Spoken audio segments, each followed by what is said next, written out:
If you have a fear or an aversion to something, to some risk that you're about to take, if you actually sit down and write down, okay, what is realistically the worst that can happen if this all goes wrong? And then what can I do and how long will it take to offset those losses? And many times when you just name very specific and detailed those kinds of things, and then also name the upside that you're trying to get, it really can demystify fear and turn that, giant scary bear into a little mouse.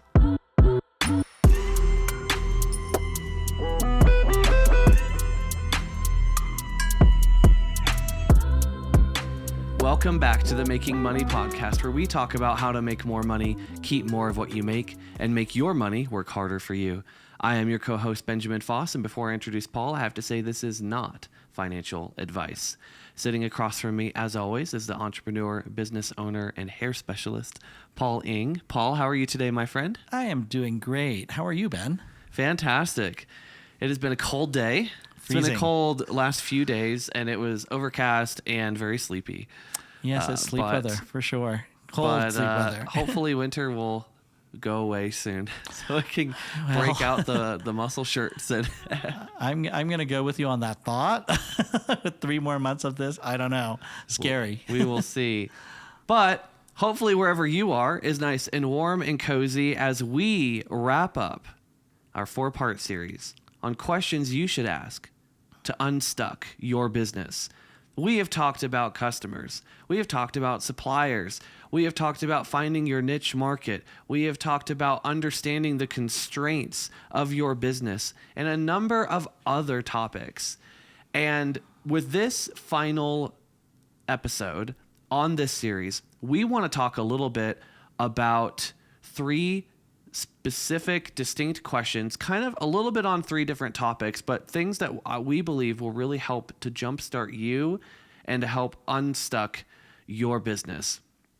So as we begin, before we kind of get into this and wrap up, Paul, are there any sort of, as you've thought about like these last few episodes and some of the questions, or have there been any like main points or themes that have really stuck out to you? I feel that knowing your customer is the biggest point I like in this whole series. And for me, it's because I'm a people person. That's just a given. I like to know all about my customer and what I can do for that customer or how we can work together. It's just my little niche that I have about people and loving people. Spoken like a true extrovert. I guess so. No, I love that. And I think it's one of the reasons why people love working with you is because you have that personalized touch. Yes. And people like to feel that personalized touch, especially in a world with mega corporations and going through phone menus to talk to a live person, and everything feeling so distant and corporatized and phony and digital or whatever it may be. Having an opportunity to talk and interact with a real person, having that personal touch, I mean, it's a way that you can stand out in your business. Absolutely. And being a one-on-one gives you the opportunity to get to know. And that's all I always say to my clients. I want to know all about you. I want to get to know you so you're not just, like you said, that whole corporate level of just a number. Or here, you're going through my automation system and you still can't get me. The nice thing about me is I may not pick up the phone very often, but if you send me a text, more often than not, I will answer that text fairly quick. You're very responsive. And when you have that personal touch, you follow up, you're meeting with someone to do their taxes, be like, oh, how's the wife? How's the kid? How's Fido? Yeah. Whatever the case may be. And people really appreciate that, and that's something that I think can help people overlook a higher fee, or it gives you grace if a mistake is made. Relational equity goes a long way in like so many different aspects of your business. And I think it just helps make life in general a little bit more enjoyable too. I'm 100% with you on that, Ben. So moving on to our final 3 questions. The first question we want to ask, and maybe, this could have been even in the first episode because we talked about some more big picture stuff, but one thing that can be helpful for you to ask is you're thinking about your business, the type of business you want to have, and the type of life that you want to design for yourself. What is my appetite for risk? And this is an important question because the bigger your business gets, the bigger the swings that you really are going to have to take. The larger the money amounts that you're going to be dealing with, the larger the potential fallouts can be, because you're hiring employees and you're maybe, if you're a brick and mortar, opening another location, franchising, whatever the case may be. With all of the benefits and the glory and the excitement that comes with leveling up your business and growing, there's risk involved. And for people who have a low tolerance for risk, entrepreneurship in general, but especially like aggressive entrepreneurship in particular, might be more than they really want to try to stomach. Absolutely. The appetite for risk for me is the reality of how many more clients can I take before I can't help or I cannot service. That's the big thing for me personally as a business owner. I like to be so hands-on and so with the client that I think my risk tolerance is, am I willing to take on more before I start passing them on to my associates? And oftentimes people like to know the owner of the business, or they want to be with the person that's actually handling their paperwork or their business. They don't want somebody else to see. They don't want someone else to touch. But at some point, you got to realize, as the business owner and as the entrepreneur, you should know where your limits are and be able to say at some point, I'm sorry, I don't have the bandwidth. I'm sorry, I will need to have you work with my colleagues. That's not something to be ashamed about, but that is part of risk. Or you go to the other side, how much money am I willing to risk to make this work? And that's where I'm going to say 90% of the world is. They're afraid of spending the money to get to the next level. The old saying is you have to spend money to make money. Absolutely 100% true. Absolutely 100%. And don't be afraid of it. But know that that's your risk tolerance. Think of it as a slot machine. And I hate to say this, but are you willing to let go of that dollar bill or $10 or whatever it is into that slot machine as a gamble? Because everything in life is a risk. There's nothing guaranteed. The only things guaranteed in life is taxes and death. There's another side of this equation too, which has to do with spouses. Yes. Because there are situations where, and it's typically the male in the equation in like a typical like heterosexual relationship. Like the husband is the more like big swing risk taker, and the wife is a little bit more like nervous, or if there's a down week or a down month in the business, can feel a little bit more afraid of what could happen, of whether, like, are we going to pay the mortgage or whatever the case may be. And so as you are designing your business strategy and business plan, obviously, like if you have a partner or a spouse, be in conversation with them about the kinds of risks that you want to take. And the reason why we kind of put this in the Unstuck Your Business series is because a lot of entrepreneurs can get stuck sort of dividing their focus between trying to sort of appease the like Wild West entrepreneur side and the more conservative domestic side, and trying to kind of have it all. And in the stress and the anxiety and the push and pull of that, I think a lot of times there's focus that's lacked. There's inconsistency and follow through, because if you're going to take big swings, like there's got to be consistency in the follow through, or your odds of success go down dramatically. Absolutely.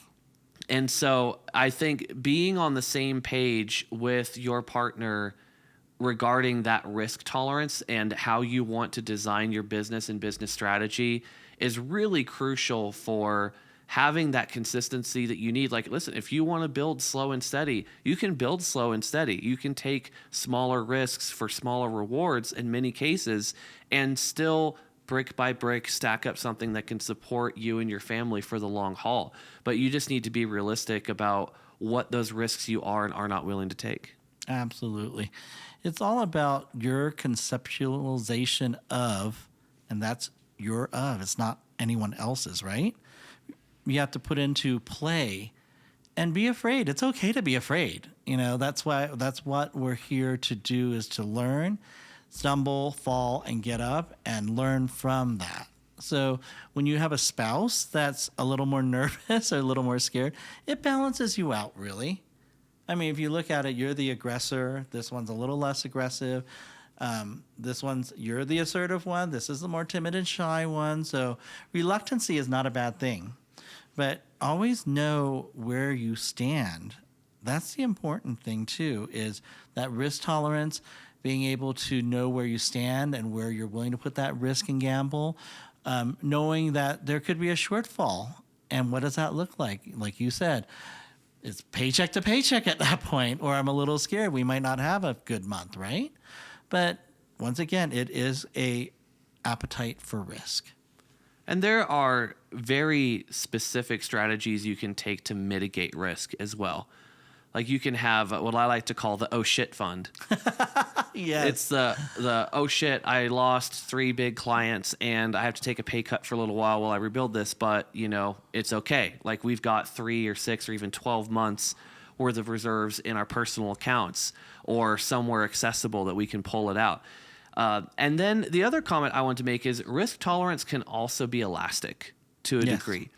And if you are working with a partner, and it could even be a business partner who is more risk averse than you, if there's a big gap in your tolerance for risk, you can take some smaller swings and then walk out and point out the successes and point out that, okay, this didn't work out, but look, here's how we mitigated the risk. Here's how we handle it. And look, it's no big deal. Like we recovered from it very quickly, or whatever the case may be. Because a lot of times, one of my favorite things from the book, The 4-Hour Workweek, which is a very popular book, my favorite part of the whole book, he talked about the naming of fears.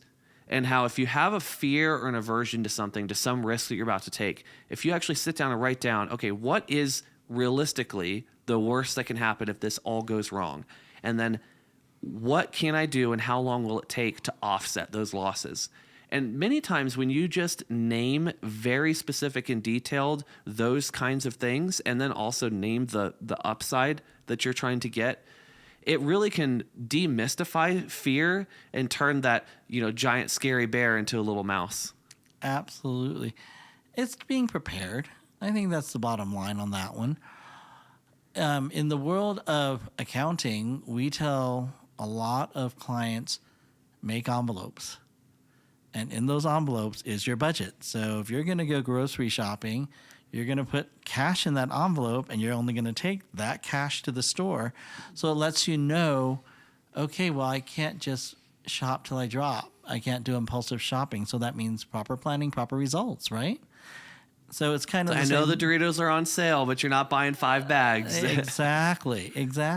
So it's kind of the same concept there. Yeah. Just knowing that, where, once again, how much am I willing to take on and how much am I willing to lose?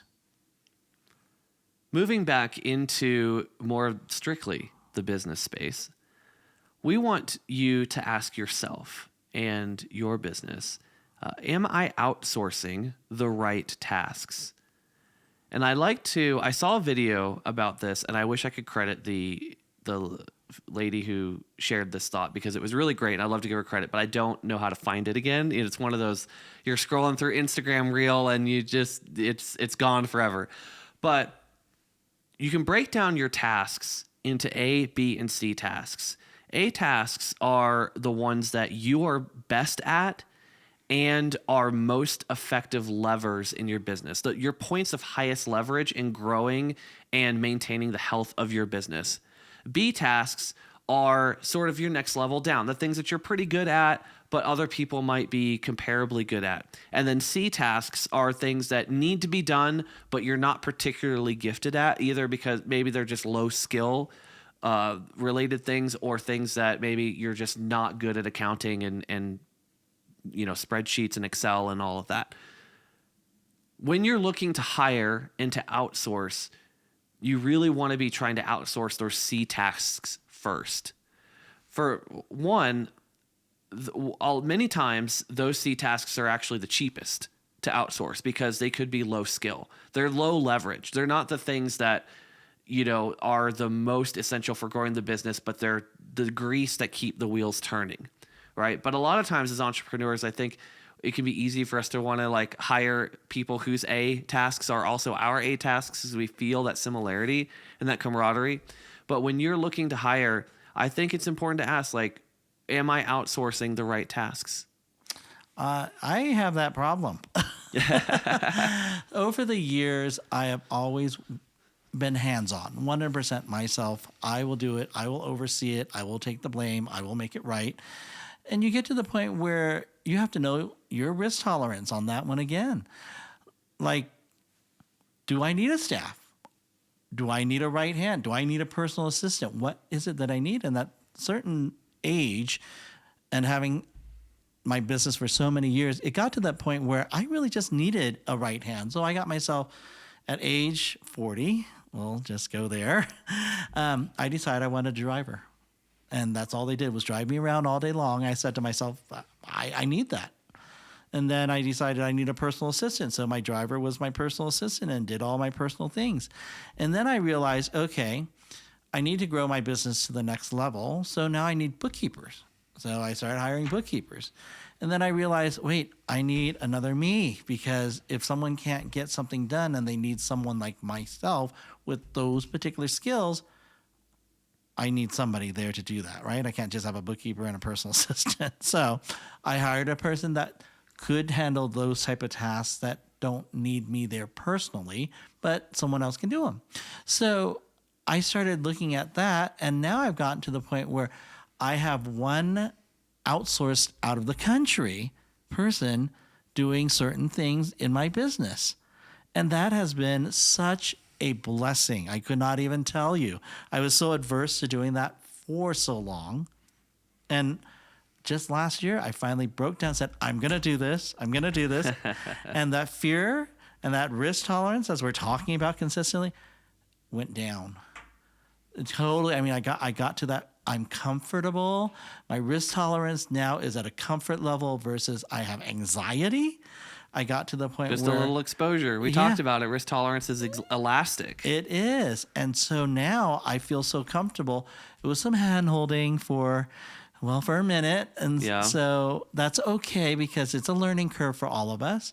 But now it's seamless. I don't even think about it. It's so seamless. And I just have to oversee it maybe about 5 hours a month, which is amazing for me to let go of 40 or 50 hours a month of my time.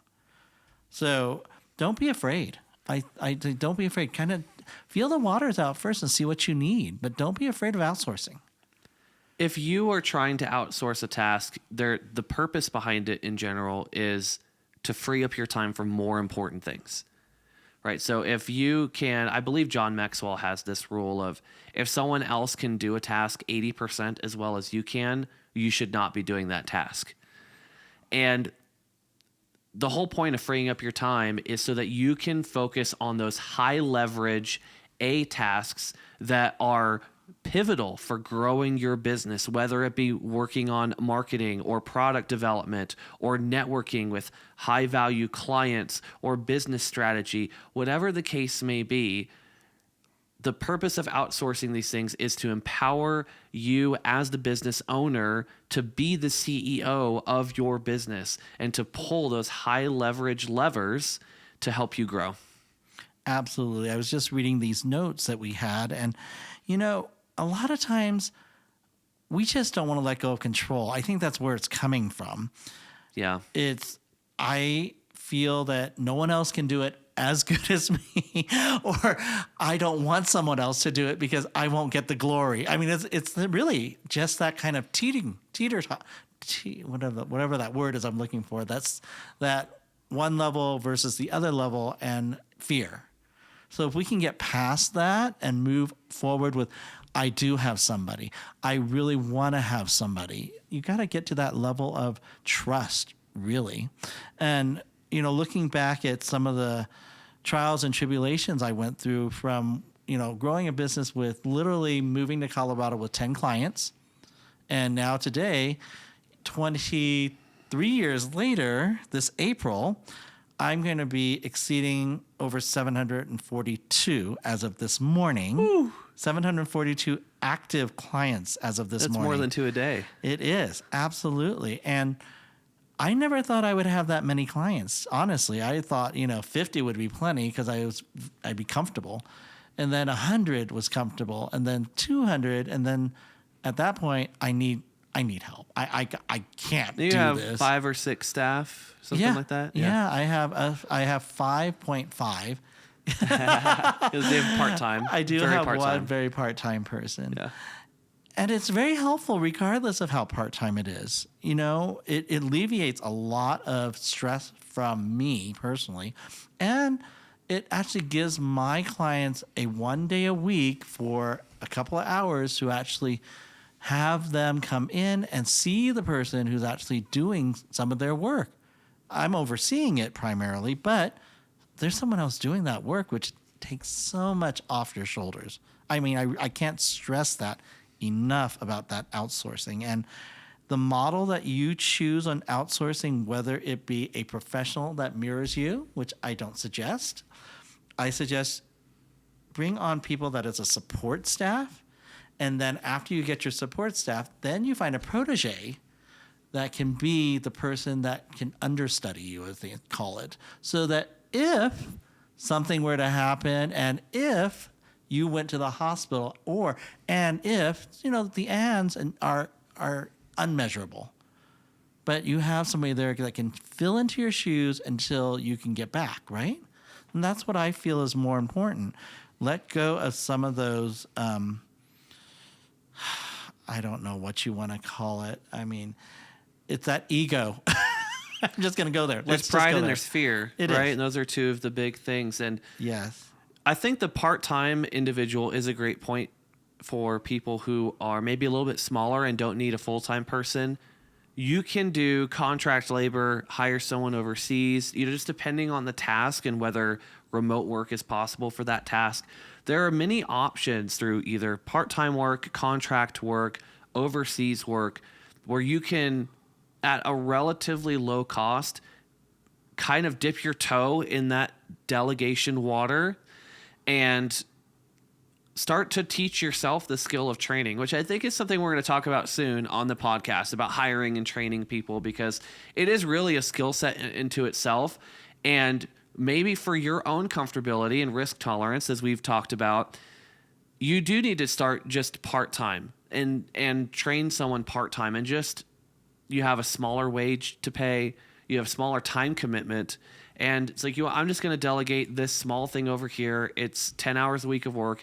An extra 10 hours a week is still 2 hours per working day. Like, that's still a lot of time that you can spend doing quality, high leverage things for your business.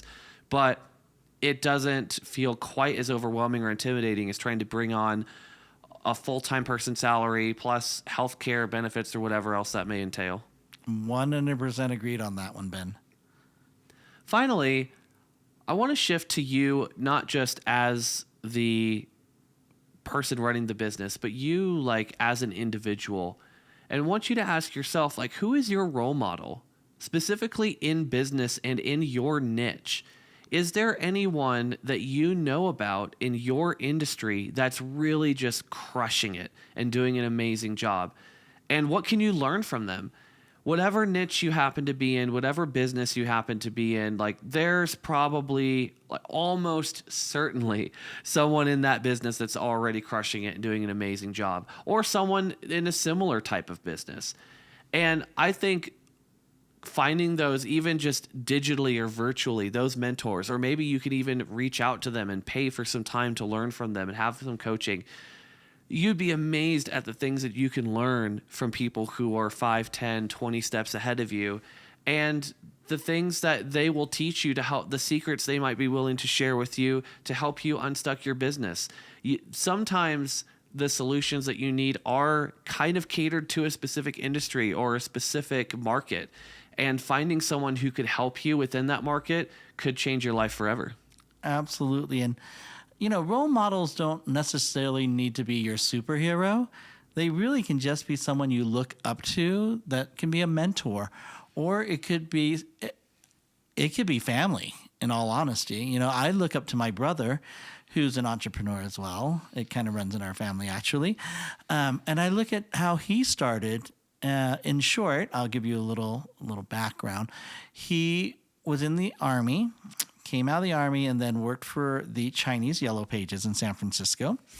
Did that for 2 years, and then decided to go into the insurance business. And so he became a captive agent for Farmers Insurance, meaning that he only sold farmers. And then he grew from there, and he did other brokering insurance. So he was able to sell for a couple other companies. And then he opened up his own real estate agency, then his own loan for mortgages, whole mortgage company. Wow. Then he did some import export, and then he went into day trading, and he still does all of the above, but more on the retired side. And it's amazing to see from how he grew, clearly one client at a time. So now he has a plethora that his sons can now take over the business. And I look at him as a mentor, but you know, if we're looking into the world itself, I would say Dale Carnegie is probably one of my mentors. You know, Kiyosaki's great, Tony Robbins is great. They're all wonderful people, right? But I came from the mentality of Dale Carnegie, going to college. And at Brigham Young University, that was one of the books that just caught my eye, and I've just followed him ever since. And of course, he's most well known for is How to Win Friends and Influence People. Fantastic book. Yeah, and that's what his notoriety is for. He does a lot of speaking engagements. He does a lot of shorts written stories for a lot of editorials. An amazing person. But that is my world mentor, I would say. And honestly, like I said, it could be anybody, really. I mean, it doesn't have to be somebody famous, but someone that you look up to, that you believe in, that can probably give you some guidance or has already given you guidance, right? Well, people who are not famous are going to be a little bit easier to reach as Absolutely. well. So you have a higher chance of being able to get access to those people, to talk to them, learn from them, build a relationship. And, you know, back when we had Lena and Olga on a number of months ago, we talked about networking, and we talked about leading into those relationships from a perspective of trying to give and have mutual value. And if you can find a way to do that with someone that can teach you as well, they're going to be more inclined to help you if you're also helping them. Absolutely. And it's always about a win-win situation, as I call it. We always look for what can we get from this, right? Because we're always looking for something. But what can I also provide to get this? A lot of times when I have clients come through, and it doesn't matter what industry it is, it could be any one of them. It could be the accounting practice. It could be the salon. I like to get to know that person. I always keep saying this. I'm a people person, and yes, I am an extrovert. But what can I do to better them, and how can they help me? And usually, the best compliment for someone like myself in my industry, the referral is the best compliment I can get. Referral is a great compliment because it's saying, like, not only did I enjoy your service, but I'm going to put my own reputation on the line with my friends or family to tell them that you need to go here as well. Absolutely. And it's a win-win there. And you can't please everybody. Now, out of my career of 28 years this year, actually. Wow. It's a pretty long time. I probably have had, I would say, 10 people who were disappointed with my service or felt that I didn't provide them what they wanted. But you can't please everybody, right? That's a pretty low percentage, though. In general, yeah, absolutely. And there's no wrong rhyme or reason to how it happened. It just sometimes you don't click. And sometimes people's expectations are so grand that they forget that you can only do so much because, and I always say this too, I'm a tool and I'm only as good as what you can provide me. So if you're going to hide something from me, then there's going to be a flaw in what I'm producing for you. And that's basically how my industry works, no matter what it is. It could be in the hair industry. You could lie to me and tell me that you didn't use a box dye, but all of a sudden I'm processing your hair and what it looks like is a box dye that's coming off of your head before I can even do anything. Or I'm in the accounting world and I'm doing your taxes, and you purposely do not tell me about a potential income, and then it comes back and the IRS or the state will say, okay, I'm giving you a letter. It says you didn't report this income. You're now going to be automatically reported by us. So you have a chance to challenge that. So you bring that to me, and then you have to tell me, well, and whatever that is, it could be I forgot or I purposely, but you can't please everybody, right, Ben? I mean, there's going to be some people just disgruntled mess things people. up. Yeah. It is what it is. And we're all human. And, when there's a mistake, absolutely, I will take full responsibility on that mistake. Maybe that's a great episode for later, talking about what do we do when we screw up in our business. Absolutely. It happens all the time. And how do we rectify it? And how can we turn angry customers into happy customers? Absolutely. Maybe that'll be a future episode. Speaking of episodes, this will be our second ever podcast in video form on YouTube. I don't think we really mentioned it last week because it was the first time, and I wanted to make sure actually everything worked. But we have everything working. A few weeks ago, we tried it, and we had this big intro about how we were all excited to be on video form, and then it didn't work. So I was like, okay, we're not going to jinx ourselves again. So no jinxing this time. We are live. We are on YouTube. So if you're used to listening to this in audio form and you want to see our lovely faces on YouTube, also, I know, for me, I listen to a lot of things on YouTube. So I pay for premium. I don't have to deal with ads.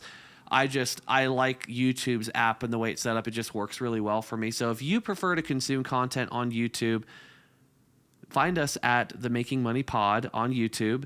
And it has the same logo and everything that you're used to seeing on podcast forums. So it should be easy to find. And also, we now have a Facebook page, the Making Money Pod, and we're also on Instagram at Making Money Pod. So just search for the Making Money Pod anywhere on social media, and you will probably find us. We would love to hear from you. Like, subscribe, comment, share with a friend, and we will see you in the next one.